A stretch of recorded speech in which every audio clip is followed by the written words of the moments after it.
Hey guys, Mr. Filosofos again, coming at you with chapter 2 of Hatchet. I hope that you are staying clean, staying healthy, and reading at home, practicing some math facts, keeping yourself busy, um, not sleeping till noon, and playing video games till 10 at night. We gotta really try and keep a schedule. It makes our brains feel a little more normal. Okay, I know it's tough, but we got to try our best. That's what I'm trying to do. You know me, I can't sit still. All right, so chapter 2 of Hatchet. So we left off, we have Brian, our main character. He is flying in a plane on his way to visit his dad up in Canada. Mom and dad are divorced, and he's spending summer vacation with his dad, and he's the only person in the plane. And what happens? His pilot of the plane has a heart attack and he's totally motionless. He's out and Brian doesn't know what to do. The plane's still cruising and Brian is stuck in the plane 6,000 feet over the forest with a pilot who is unconscious. Hatchet chapter 2. For a time that he could not understand, Brian could do nothing. Even after his mind began working and he could see what had happened, he could do nothing. It was as if his hands and his arms were like lead. Then he looked for ways for it to not have happened.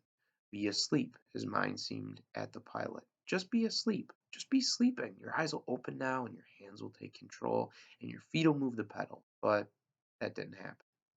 The pilot did not move except that his head rolled on a neck impossibly loose as the plane hit a small bit of turbulence. The plane! Somehow the plane was still flying. Seconds had passed, nearly a minute, and the plane flew on as if nothing had happened. And he had to do something. He had to do something, but he didn't know what. Help! He had to help. He stretched one hand toward the pilot. He saw that his fingers were trembling, and he touched the pilot on the chest. He didn't know what to do. He didn't know what were the procedures that you could do mouth to mouth on victims of heart attacks and push their chest. He knew about CPR, but he didn't know how to do it. And in any case, he could not do it with the pilot, who was sitting up in the seat and he was still strapped in with a seatbelt. So he touched the pilot with the tips of his fingers. He touched him on the chest and he could feel nothing. No heartbeat, no rise and fall with breathing, which meant that the pilot was almost certainly dead.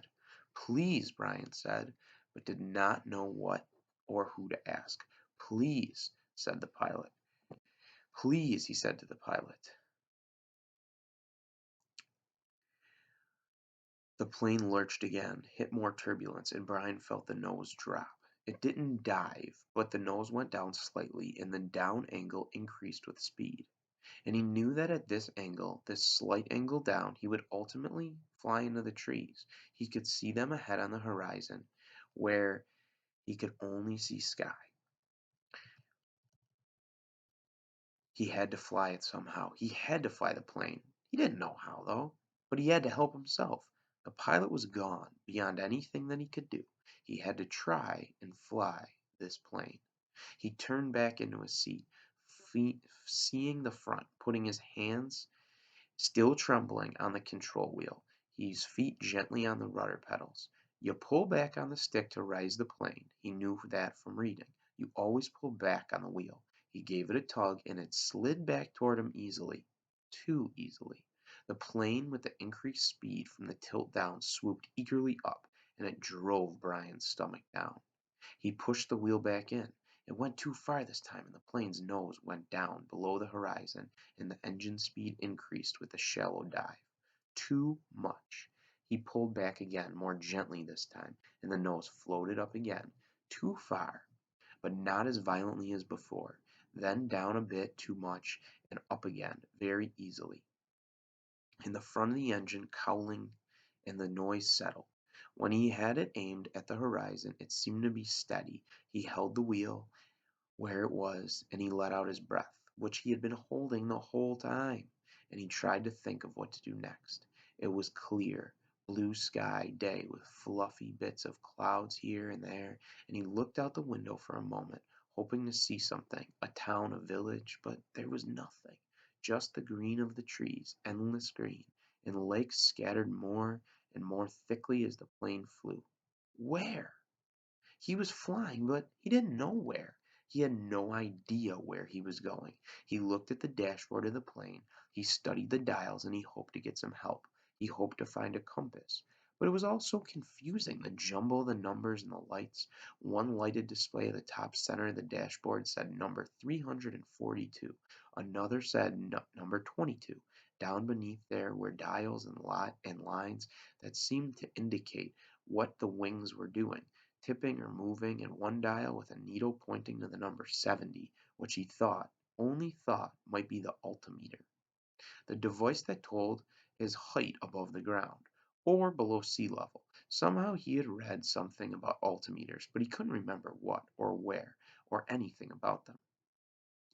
Slightly to the left, below the altimeter, he saw a small rectangular panel with a lighted dial and two knobs. His eyes had passed over it two or three times before he saw what was written in tiny letters on the top of the panel. Transmitter 221 was stamped in the metal, and it hit him. Finally, this was the radio. The radio. Of course he had used the radio. When the pilot had been hit that way, he couldn't bring himself of saying that the pilot was dead. He couldn't even think about it. He had been trying to use the radio. Brian looked to the pilot. The headset was still on his head. It was turned sideways a bit, from his jamming back into the seat, and the microphone switch was clipped into his belt. Brian had to get to the headset from the pilot. He had to reach over and get the headset from the pilot, or he would not be able to use the radio or call for help. He had to reach over. His hands began trembling again. He didn't want to touch the pilot. He didn't want to reach for him, but he had to. He had to get to the radio. He lifted his hands from the wheel just slightly, and he held them, waiting to see what would happen. The plane flew on normally, smoothly. All right, he thought. Now I get to do this thing. He turned and he reached for the headset. He slid from the pilot's eye. One eye on the plane, waiting for it to dive. The headset came off easily, but the microphone switch was on the pilot's belt, and it was jammed in, and he had to pull on it to get loose. When he pulled, his elbow bumped the wheel and pushed it in, and the plane started down in a shallow dive. Brian grabbed the wheel and he pulled it back, too hard again, and the plane went through a series of stomach-wrenching swoops up and down, but before he could get it under control. When things settled again, he pulled again at the microphone cord once more, and the last jerked the cord free. It took him another second or two to place the headset on his own head and position the small microphone tube in front of his mouth. He had seen the pilot use it, and he had seen him depress the switch at his belt, so Brian pushed the switch in and blew it into his mic. He heard the sound of breath on his headset. "Hello! Is there anybody listening to this? Hello!" He repeated it 2 or 3 times, and then he waited. But he heard nothing except his own breathing. Panic came then. He'd been afraid. He had stopped with the terror of what was happening, but now the panic came, and he began to scream into the microphone, scream over and over again. "Help! Somebody help me! I'm in this plane, and I don't know! I don't know! I don't know!" And he started crying with the screams, crying and slamming his hands against the wheel of the plane, causing it to jerk down and then back up again. But again he heard nothing but the sound of his own sobs in the microphone, his own screams, his own cries. They were mocking him, coming back into his ears. The microphone awareness cut into him. He had used a CB radio in his uncle's pickup truck one time. You had to turn the mic switch off to hear anybody else. He reached to his belt and he released the die switch. For a second, all he heard was a whoosh of the empty airwaves, and then through the noise and the static, he heard a voice. "Whoever's calling on this radio net, I repeat, release your mic switch. You are covering me." It stopped, and Brian hit the mic switch. I hear you. This is me." He released the switch. Roger, I have you now. The voice was very faint, and it was breaking up. Please state your difficulty and your location, and say over to signal the end of your message. Over. Please state my difficulty, Brian thought. Oh, God, my difficulty? I'm in a plane with a pilot who is he had a heart attack or something. He can't fly, and I don't know how to fly. Help me, help me, help. He turned his mic off without ending transmission properly. There was a moment's hesitation before the answer. Tour signal is breaking up. I lost most of it. Understand? Pilot, you can't fly? Correct? Over? Brian could barely hear him now. He heard mostly noise and static. That's right, I can't fly. The plane is flying now, but I don't know how much longer. Over. Lost signal. Your location, please. Flight number. Location, please. Over. I don't know my flight number or my location. I don't know anything. I told you that. Over. He waited now. He waited, but there was nothing. Once for a second, he thought that he heard a break in the noise.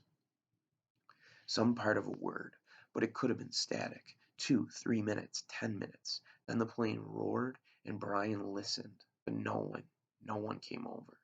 Then he hit the switch again. I don't know my flight number. My name is Brian Robeson. I left Hampton, New York, and I was headed for the Canadian oil fields to visit my father. I do not know how to fly an airplane, and the pilot, he let go of the mic. His voice was starting to rattle, and he felt as if he might be screaming at any second. He took a deep breath. If there is anybody listening who can help me fly a plane, please answer. Again, he released the mic, but he heard nothing but the hissing of the noise in the headset. In half of an hour of listening and repeating the cry for help, he tore the headset off in frustration and he threw it on the floor. It all seemed hopeless. Even if he did get a hold of somebody, what would they be able to do? Tell him to be careful? It was all so hopeless. He tried to figure out the dials again. He thought that he might know which one was the speed. It was the lighted number that read 160.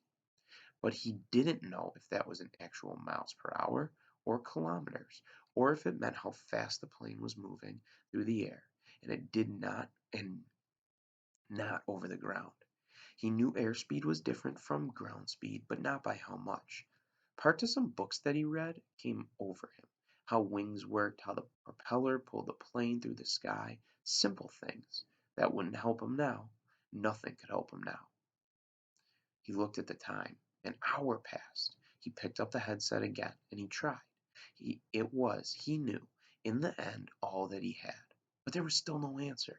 He felt like a prisoner kept in a small cell that was hurtling through the sky at what he thought to be 160 miles an hour.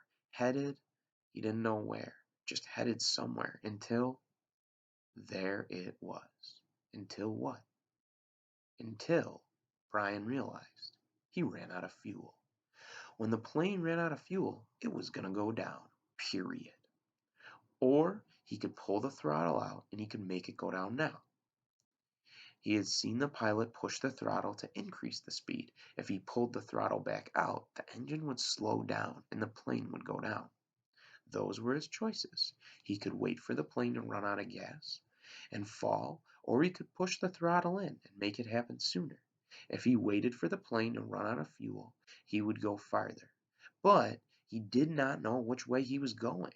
When the pilot had jerked, he moved the plane, but Brian couldn't remember how much or if it had come back to its original course. Since he didn't know what the original course was anyway, he could only guess at what the display might be and where the compass was. The one reading 342, he didn't know where he'd been or where he was even going, so it didn't make much difference if he went down now or waited. Everything in him rebelled against stopping the engine and falling now. He had a vague feeling that he was wrong to keep heading the plane in the direction that it was heading.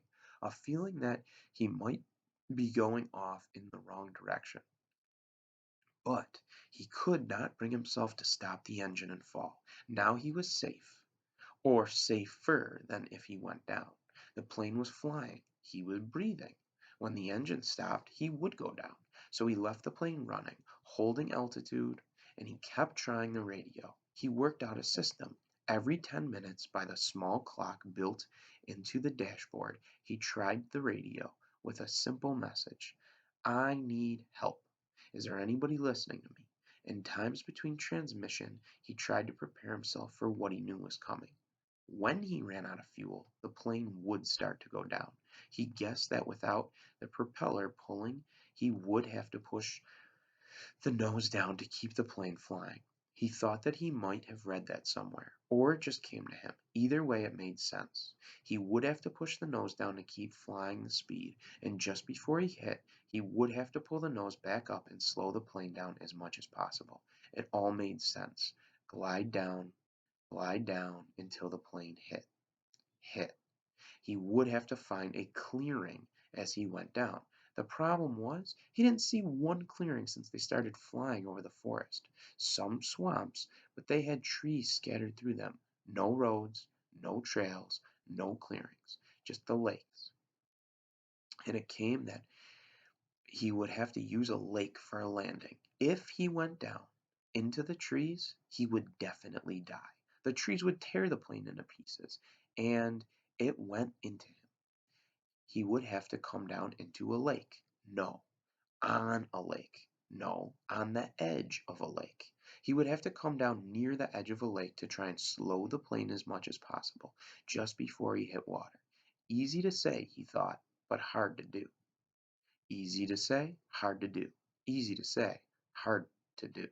It became a chant that beat with the engine. Easy to say, hard to do. Impossible to do. He repeated his radio call 17 times in 10-minute intervals, working on what he would do between transmissions. Once more he reached over to the pilot and he touched him on the face.